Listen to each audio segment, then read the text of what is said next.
Hola, hola, con razones. ¿Cómo están? ¿Bien? Espero que sí. Y si no, ojalá los ayude a distraerse un poquito. El día de hoy, en esta bonita sección TVando, les voy a spoilerear. Sí, a spoilerear una serie o película para que se animen a verla, ¿o no? Y me digan si la perciben como yo. ¿Me acompañan? Hoy les voy a contar la película Gaslight. Y si el nombre les suena, es porque de esta película sacaron el término gaslighting para nombrar e identificar el tipo de abuso psicológico y emocional que consiste en hacer que una persona dude de sí misma, con acciones y mentiras sutiles que provocan mucho daño. Ya hice un video de mi propia historia de gaslighting, por si lo quieren ver, está aquí mismo, en este mismo canal. Pero hoy vamos a hablar de la película por la que este tipo de abuso tiene nombre. Antes de empezar, ahí les van unos datos técnicos, porque hice investigación y lo tengo que decir.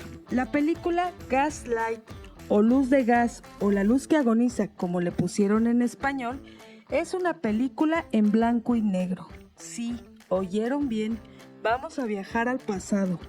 La película se estrenó en 1944 y está basada en una obra de Patrick Hamilton con el mismo nombre, que se estrenó en Londres en 1938.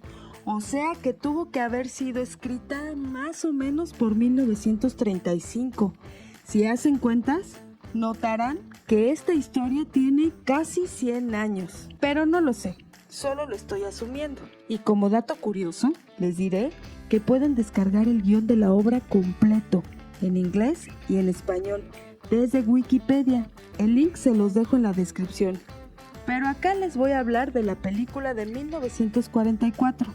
Y lo digo así porque hay dos películas que salieron casi al mismo tiempo con el mismo nombre. Una de 1940 con Ethan Walbrook y Diana Vineyard, que es prácticamente idéntica. De hecho, lo único que cambian son los actores principales. Y esa, la de 1940, sí la pueden encontrar gratis en YouTube. No sé si es legal o no, pero si está acá, supongo que no hay problema. Pero ahora sí, vamos con los datos de la película que sí voy a analizar. La película Gaslight de 1944. Este thriller psicológico está protagonizado por Ingrid Bergman, una actriz que se hizo famosísima por protagonizar también la película Casablanca, que es un clásico de todos los tiempos. Si la pueden ver, no se la pierdan. Esta actriz ganó 3 premios Oscar y resulta que también es mamá de la actriz Isabella Rossellini. El otro protagonista de esta película es Charles Boyer, que resulta que también tiene su pequeña historia trágica, porque este actor canceló su suscripción de la vida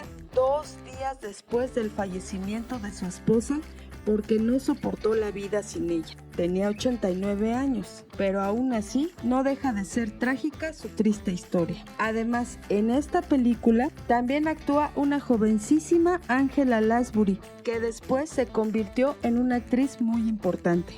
Y ya con todo este contexto, viajemos al pasado gracias a esta película. Y por favor, les encargo que vean los fantásticos vestuarios de aquella época. La historia puede ser actual no solo por el tema, sino porque a pesar de que fue escrita hace casi 100 años, el contexto no es importante. No hay referencias que no pudiéramos entender, incluso con todas las corrientes de pensamiento de ahora, La película solo se ve vieja porque es en blanco y negro, pero la historia podría pasar fácilmente en este 2024. Chale, qué triste. Vamos a dejar los antecedentes y vamos a lo que venimos. Y les aviso que sí habrá algunos spoilers. Trataré de no ser demasiado explícita para que no se la pierdan, porque esta película la pueden ver en Prime y Apple TV, disponible para rentar. Y supongo que hay otras formas de verla, pero yo no se las puedo recomendar acá. Guiño, guiño. Espero que con esta pequeña introducción les den ganas de verla. Pero ahora sí, dejémonos de antecedentes y viajemos al pasado con esta maravillosa historia, que es un thriller psicológico vertiginoso. Y si no ponemos atención, nos podemos perder un importante detalle que nos ayudará a resolver el misterio al final de la película. Así que pongan atención. La historia se sitúa en 1875, en la calle Thornton Square en Londres. En el número 9 de esa calle acaba de suceder un crimen. Una cantante de ópera súper famosa fue desuscrita de la vida de manera involuntaria y su sobrina adolescente, que vivía con ella, tuvo la desgracia de encontrar el cuerpo sin vida de su tía, y para evitarle más trauma, los adultos en su vida la envían a Italia a estudiar música con el antiguo mentor de su tía Alice. Corremos un poco el tiempo y llegamos a 1885. Paula ya no es una adolescente, es una adulta estudiando sus clases de música. Paula en realidad no es una buena cantante y aunque lo hubiese sido, ella está perdidamente enamorada del pianista Gregory Anthony, nuestro otro protagonista, y aparentemente él le ha pedido matrimonio, pero ella no está tan segura de aceptarlo o no, porque apenas van 2 semanas de que se conocen y ella prefiere hacer un viaje para pensar si va a aceptar o no la propuesta de su amado novio. En el viaje rumbo a sus vacaciones, conoce a una señora un poco peculiar. Sí, la verdad, algo entrometida, pero se ve que es buena onda. Resulta que esta peculiar señora es fan de las novelas de crimen real y justo está leyendo una novela cuando Paula la conoce, hasta que Betsy le revela que ella vive en la misma calle donde sucedió el famoso crimen de Alice Alquist, la tía de Paula. Vive justo enfrente de la casa donde sucedieron todos los hechos. Además, nos regala la información de que el crimen no ha sido resuelto, que aunque ya pasaron 10 años, nadie sabe por qué pasó ni quién lo hizo. Cuando Paula se entera que Betsy vive exactamente enfrente de la casa de sus pesadillas, decide no decirle nada, porque ella verdaderamente sí se ve un poco traumatizada. Se despiden sin mayor ceremonia y justo cuando Paula baja del tren, se encuentra con Gregory y ahí deciden escaparse. Y una vez casados, discuten dónde se quedarán. Paula sugiere París, pero a Gregory le encanta Londres. Aunque ella todavía está atormentada por lo que pasó en Londres, lo ama tanto que accede a vivir en Londres. Y coincidentemente, Alice, su tía, le había dejado la casa en el número 9 de Thornton Square. Así que allí es donde se quedarán. Cuando están a punto de llegar, Betsy, nuestra adorable y metiche vecina, se entera de que la casa ha sido alquilada, pero no recibe mayor información de quién llegará, a pesar de que pregunta, y pregunta mucho. En ese momento llegan los recién casados y Paula la saluda con un poco de recelo, pero contenta. Y el marido básicamente es muy grosero con ella. No le hace mucho caso y simplemente jala a su esposa para que entren a la casa. Cuando entran a la casa es visible que ha estado abandonada durante muchos años. Ya saben, todo tapado con sábanas y aquí un poco lúgubre. Y Paula le pide a su marido que prenda el gas. Aquí quiero hacer un paréntesis, porque por esta razón la película se llama Gaslight. Resulta que en los 1800 el sistema eléctrico de las casas no era como lo conocemos ahora. El sistema eléctrico dependía de unas tuberías de gas que alimentaban unas lámparas que se iban prendiendo conforme se fueran necesitando. La peculiaridad de este sistema es que si prendías una luz en algún otro lado de la casa cuando otra ya estaba prendida, la intensidad de la primera luz variaba un poco, o sea, se dividía la intensidad entre las dos lámparas que estuvieran prendidas, y esto será importante un poco después. En fin, cierro paréntesis. Una vez dentro de la casa y a pesar de lo abandonada que se ve, Paula empieza a recorrerla con un poco de nostalgia, la verdad.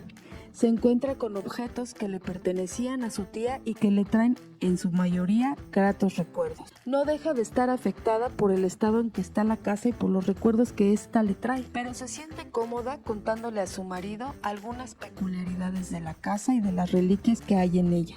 Por ejemplo, le cuenta la historia de un único guante que está guardado en la vitrina. Ella le dice que su tía lo guardaba con mucho recelo, pero que nunca supo por qué solo tenía uno. Su tía le había comentado que el par se lo había regalado a un gran admirador y lo decía con mucha ternura, pero jamás pudo sacarle de quién estaba hablando, quién era ese gran admirador. Entre las cosas que encuentra hay un retrato gigante de su tía Alice disfrazada de emperatriz para uno de sus papeles más memorables en la ópera. Encuentra el piano, su marido lo empieza a tocar y en él también encuentra el libro de música de Alice. Hojeando las notas musicales, Paula encuentra una carta dirigida a Alice de un tal Sergei Bauer. En la carta, Sergei le ruega que lo reciba, pero su marido le arrebata la carta violentamente y ella, al notar esa agresividad, le pregunta que qué le pasa. Y él empieza a decirle que realmente él está preocupado por la forma en la que ella está desde que llegaron a la casa, hace 5 minutos, y que espera que nada de eso le llegue a afectar, pero que si siente que tiene que quitar cosas para no sentirse así de afectada, las van a arrumbar en el ático y cerrarlo con llave para que a ella no le moleste. En la casa, además de los recién casados, vive una cocinera un poquito sorda llamada Elizabeth. Además, al mes de estar ahí, contratan a una joven doncella para auxiliar a Paula, llamada Nancy. Gregory le dice a Nancy que su mujer es un poco especial, que es delicada y que es muy exigente con el comportamiento de sus doncellas, así que debe cuidar las normas, porque la última doncella que estuvo ahí fue despedida por no seguir las normas como se le había indicado. Gregory insiste que su esposa es nerviosa, lo dice constantemente, y aunque ninguna de las dos ayudantes domésticas está segura, al final no dicen nada. Bueno, Elizabeth sí lo comenta un poco con la vecina chismosa cuando le pregunta por qué no han recibido a nadie, dándole la excusa de que Paula es una mujer con los nervios un poco descontrolados y que por eso no han recibido a ninguna visita. A pesar de que ya llevan un tiempo dentro de la casa, Paula ha salido muy poco. A medida que pasan los días, Gregory intenta convencer a Paula de que no se encuentra lo suficientemente bien como para ir a ninguna parte, y de hecho lo consigue. Mientras tanto, su vecina entrometida, Betsy Twain, no deja de vigilarlos muy de cerquita. Pero un día de tantos, Gregory planea un viaje a la Torre de Londres para ver una nueva exhibición. Antes de salir, Gregory le regala un broche a Paula. Le dice que este broche tiene mucho significado para él porque le perteneció a su madre y ha estado en su familia durante generaciones. Paula, muy contenta por el detalle de su marido, intenta ponerse el broche, pero resulta que el seguro está flojo, como que no funciona muy bien, y Gregory le dice que después lo irán a arreglar, pero que para que no se le pierda lo puede meter en su bolsa. Paula lo hace así y se van en coche a la exposición en la Torre de Londres. Una vez ahí, en la exposición de instrumentos de tortura, cosa que me pareció bastante curiosa, Paula, al sacar algo de su bolsa, nota que el broche no está. Se separa del grupo y cuando Gregory ve que está un poco afectada, va tras ella a preguntarle que qué le pasa. Y Paula no se atreve a decirle que se le perdió el broche. Al mismo tiempo, en los jardines de la Torre de Londres, está un apuesto caballero paseando con sus dos sobrinos que quieren ir justo a la exposición donde está Paula. Al encaminarse para allá, se la topan casi de frente y él se queda pasmado, porque él cuando era niño era un gran admirador de su tía Alice, y al ver que Paula se parece muchísimo a ella, queda sorprendido. La saluda con un gesto amable y ella le corresponde. Inmediatamente Gregory le pregunta que quién es él y de dónde lo conoce, y ella simplemente le dice que no lo recuerda, que tal vez en algún momento se lo presentaron y que solo contestó el saludo para ser amable. En otro lado de la Torre de Londres hay una exposición de joyas muy caras y muy importantes. Son las joyas de la corona. Ahí Gregory le hace una gran exposición de todos sus conocimientos acerca de joyas caras y le comenta que hubo una vez un robo de unas joyas a un rey muy famoso de Francia, pero que al parecer el ladrón o el mismo rey le regalaron esas joyas a una persona indeterminada, pero se sugiere que era la amante del rey la que se quedó con esas joyas, pero nunca se supo dónde quedaron ni quién se las robó. Gracias al encuentro, Brian Cameron, el gran admirador de Alice, que encontró a Paula en los jardines de la Torre de Londres, que además resulta ser un detective de Scotland Yard, va a su oficina donde está su jefe para preguntar qué más se sabe del caso del crimen de Alice Alquist. Y por ahí pregunta a su jefe quién es la persona que ahora vive ahí porque se le hizo muy conocida. El jefe le dice que cómo no se le va a hacer conocida si es la sobrina de Alice y que en realidad no tiene nada de raro que ahora viva ahí con su marido, ya que heredó la casa que le pertenecía a su tía. Al mismo tiempo le comenta que el caso de la tía está cerrado porque nunca hubo motivos o sospechosos claros, que alguna vez algún detective insinuó que ella podría tener en su poder las joyas robadas de aquel rey de Francia del que Gregory ya nos contó, pero que como nunca se pudo corroborar esa información, el caso se tuvo que cerrar. Pero Brian Cameron, como buen detective, no se queda así nomás. Al salir de la estación de policía, se encuentra con un gendarme y se pone de acuerdo con él para vigilar a la nueva pareja que vive en Thornton Square en el número 9. El gendarme no tarda en hacerse amigo cercano de Nancy. Mientras tanto vemos a Gregory y a Paula llegar a su casa. Justo cuando están llegando, Paula se ve obligada a reconocer a Gregory que perdió el broche que le acababa de dar. Y Gregory, muy enojado, le dice que esto está pasando cada vez más seguido y que ya no está soportando sus olvidos y sus estados nerviosos. Y sale un poco enojado de esa casa. Paula está encerrada dentro de la casa todo el día. Solo la acompañan Nancy y Elizabeth. Gregory sale todas las noches a practicar su música en un estudio al final de la misma calle. Y mientras él no está, la luz de gas se atenúa, como si alguien hubiera encendido una luz en algún otro lugar de la casa, aunque Elizabeth y Nancy lo niegan porque ellas no han notado ese cambio en la luz. Y aunque Paula está convencida de que cuando su marido no está, se oyen ruidos extraños y hay esos cambios en la luz, trata de no importunar a su marido diciéndole sus sospechas. Pero cada vez vemos cómo nuestra hermosa protagonista va sintiéndose peor.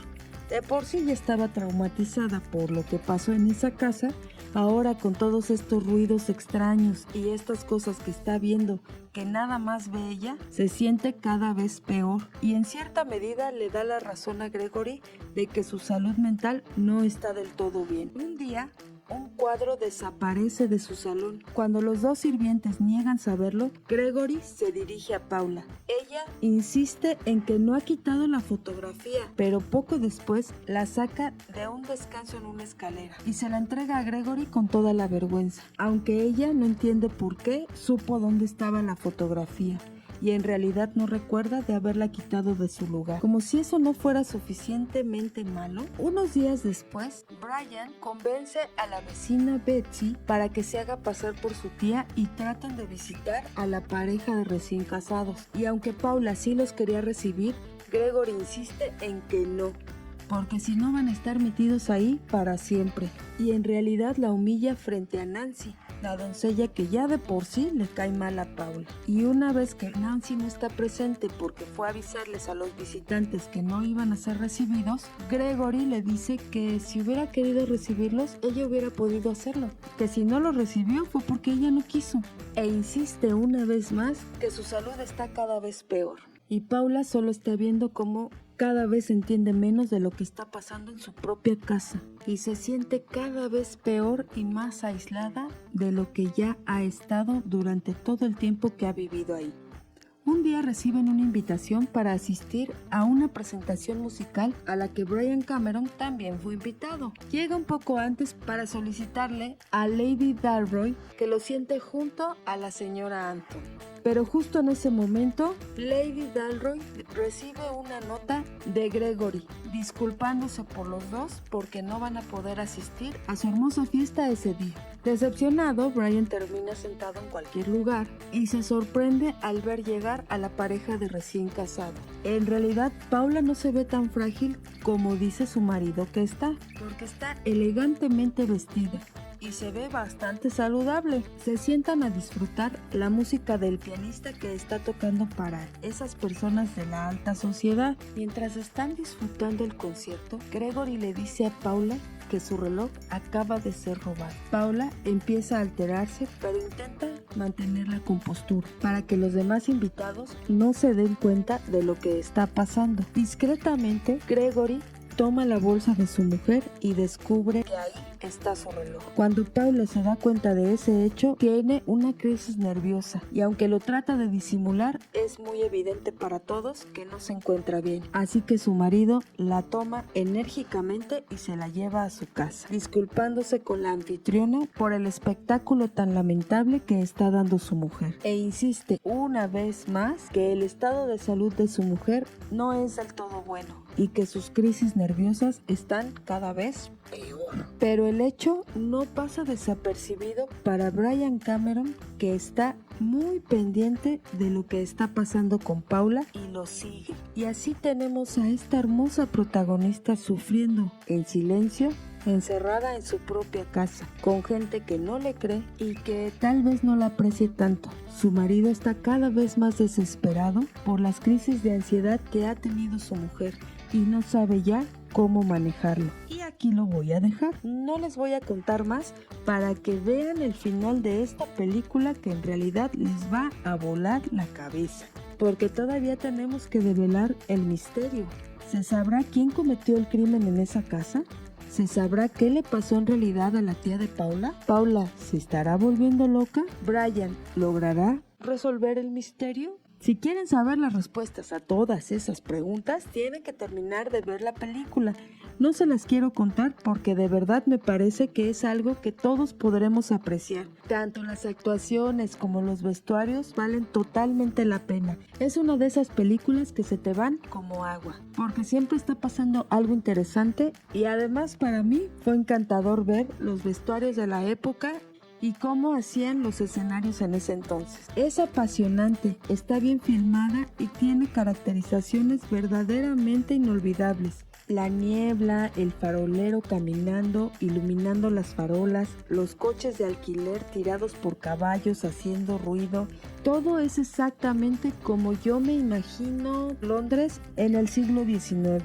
Tiene como un aire de misterio y es sombrío, como que parece una película de terror, pero en realidad no lo es. Y las actuaciones son fabulosas. No por nada, Ingrid Bergman fue ganadora de 3 premios Oscar. Pero ya no les quiero decir más. Y aunque podemos intuir prácticamente desde el principio cómo va a terminar la película, en realidad vale la pena verla, porque así entenderemos por qué de esta película sacaron el nombre gaslighting para nombrar el abuso emocional y psicológico que se da entre una pareja y que consiste en manipular a una persona para que dude de su propia realidad. Y aunque les dijera más, y aunque les dijera al final que yo creo que ya se lo están imaginando nada más por lo que les estoy contando, creo que sí vale la pena que se den un tiempo para verla, porque no se van a arrepentir. Y espero me comenten ustedes qué piensan de ella, si a ustedes también los transportó a un pasado que hoy parece súper lejano, porque lo está. A mí me divirtió. Es una de esas pocas películas que aunque sabes en qué va a terminar, merece la pena seguirla viendo hasta el final. Pero espero sus comentarios con razones. Díganme qué opinaron. Y esto ha sido todo por hoy. Espero verlos en mi siguiente video para otra reseña casi completa de una película o una serie que me guste. No se olviden de dejar su comentario, su like, suscribirse y ya saben, esas cosas que hace uno acá en el YouTube. Nos vemos pronto. Adiós.